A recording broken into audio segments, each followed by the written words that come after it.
കളിയുടെ തുടക്കത്തിലെ ഒരു ഗോൾ കൺസീഡ് ചെയ്ത് ടീം വീണ്ടും ഡിഫൻസിലേക്ക് അല്ലെങ്കിൽ ബാക്ക് ഫുട്ടിലേക്ക് പോകുന്ന കാഴ്ച നമ്മൾ കണ്ടു. ശരിക്കും പറഞ്ഞാൽ ഒഡീഷയുടെ ഹാഫിൽ നിന്നും ക്ലിയർ ചെയ്തൊരു ബോളാണത്. അത് നേരെ വന്ന് കുത്തി ഉയരുമ്പോൾ രണ്ട് ഡിഫൻഡർമാർ ഹോർമി ബാമും പ്രീതം കോട്ടാലും അവർ രണ്ടുപേരും ഫ്ലാറ്റ് ഫുട്ടഡായി ഒന്നും ചെയ്ത് നിൽക്കുന്ന ഒരു സമയത്താണ് ഡോറിയൽട്ടൺ അവരുടെ നടുവിൽ നിന്നും ചാടി ഉയർന്ന് ഒരു ഹെഡർ പോലും ആയിരുന്നില്ല, അത് ഷോൾഡറിൽ തട്ടിയാണ് ആ പാസ് ജെറിയിലേക്ക് പോകുന്നത്.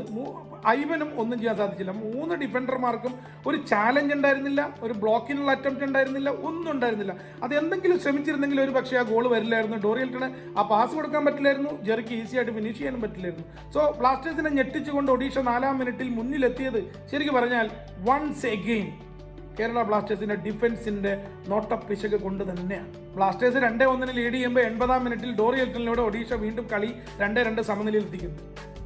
നെഞ്ചിടിപ്പ് നിലച്ചു പോയ നിമിഷങ്ങളാണ്. വീണ്ടും ഒരു മത്സരത്തിൽ ലീഡ് എടുത്തതിന് ശേഷം വീണ്ടും ഒരു ലീഡ് കൈവിട്ട് കളയുന്നു. വീണ്ടും ഒരു പോയിന്റ് ഡ്രോപ്പിംഗിലേക്കാണോ ബ്ലാസ്റ്റേഴ്സ് പോകുന്നത് എന്നുള്ളൊരു സംശയം തോന്നിപ്പിച്ച നിമിഷങ്ങൾ.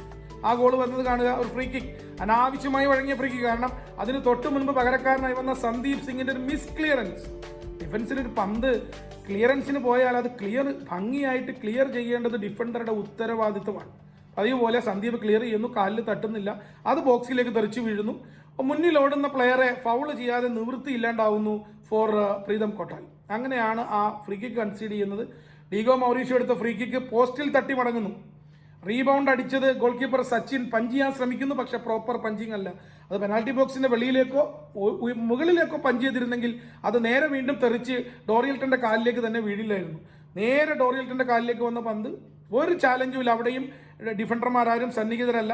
ഡോറിയൽട്ടൺ അടിച്ച് ഗോളാക്കുന്നു. ഡോറിയൽട്ടൺ ഇന്നലത്തെ മാച്ചിൽ ഒരു ഗോളും ഒരു അസിസ്റ്റുമാണ് ഡോറിയൽട്ടന്റെ കോൺട്രിബ്യൂഷൻ. ഇന്നലെ ഒഡീഷയാണ് മാച്ച് കൊണ്ടുപോയിരുന്നെങ്കിൽ ഒരുപക്ഷെ പ്ലെയർ ഓഫ് ദ മാച്ച് ഡോറിയൽട്ടൺ കരസ്ഥമാക്കിയേനെ.